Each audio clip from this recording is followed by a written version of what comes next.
Good day, I'm Andrea Chisholm and this is your JIS News for Wednesday, May 29. Jamaicans will be able to retain their assigned mobile numbers across networks by as early as March 2014. State Minister for Science, Technology, Energy and Mining Julian Robinson made the announcement in his contribution to the 2013-2014 sectoral debate Tuesday. I know there is anxiety about it, but there are a number of critical steps and we have to make sure we do it right.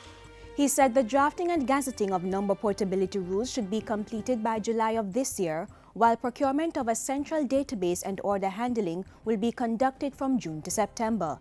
A September to March 2014 timeline has been set for implementation and testing activities for network readiness, with training and updates scheduled for March to April 2014. Meanwhile, an informal number portability working group has been convened with the main mobile providers, the Ministry and the Office of Utilities Regulation to ensure the successful implementation of the system.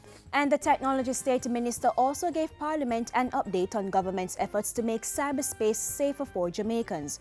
Earlier this year, in about February, 4 critical national institutions came under cyber attack. The Office of the Director of Public Prosecutions, the Attorney General's Department, the Court Management System, and the Ministry of Justice. Mr. Speaker, if you think of those 4 institutions, if you think of the kind of information that those 4 institutions will have, you will begin to appreciate the risk. Mr. Robinson announced Tuesday that the Cybersecurity Task Force is to have its first meeting this June. The task force, to include a broad cross-section of stakeholders in the private and public sectors, will report to the Minister of Science, Technology, Energy and Mining, Philip Paulwell. Minister Robinson says the task force's mandate is to create a framework to build and enhance confidence in the use of cyberspace.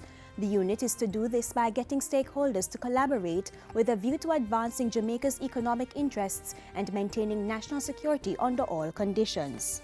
The Agriculture Ministry has received 5 utility vehicles, computers and post-harvest kits to advance its agricultural competitiveness program. On Tuesday, the Veterinary Services Division got 2 of the vehicles for surveillance and other services, while the other 3 went to the Plant Quarantine Produce Inspection Division for its mobile fumigation and canine detection program. Meanwhile, the computers will be used to network laboratories with the Quarantine Division.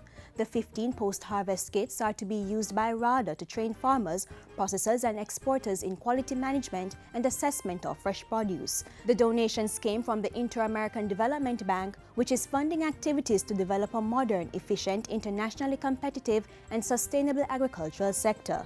This handing over is vital to the further development and sustainability of the agricultural sector, and supports the goal of moving towards a more efficient and vibrant sector.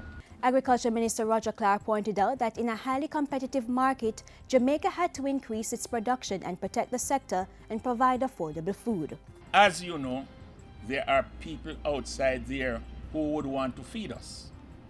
We must take a decisive step to making sure that we feed ourselves to the best of our ability. Meanwhile, the Agriculture Minister says many farmers across the island have been responding to the ministry's urging for higher levels of production. He points to the current rate of onion production, saying it's encouraging and will see the country producing up to 25% of its local consumption by next year.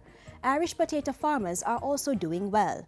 I toured the hills of Manchester, and I tell you, the level of Irish potato production that I see going on in the hills of Manchester, by next year this time, we will not have to import 1 pound of table Irish potato into this country. The farmers are producing and all they want is our support. Minister Clark was speaking at the 17th staging of AgriFest on the weekend. He reinforced the ministry's commitment to working with farmers through its different agencies and programs. We want them to produce, get the market for it and get the best price. And finally, government is hosting wide-scale consultations on its plan to develop a new art, craft and souvenir policy for Jamaica. The initiative is being spearheaded by the Ministry of Tourism and Entertainment with support from other government ministries and agencies. As part of this initiative, the ministry had a public meeting with members of the craft sector at Sunset Jamaica Grand Resort and Spa in Ocherius recently. Portfolio Minister Dr. Wicker McNeil says this will facilitate the improvement of craft overall and increase the sale of craft items to visitors. And that's it for JIS News today. I'm Andrea Chisholm. Thank you for watching.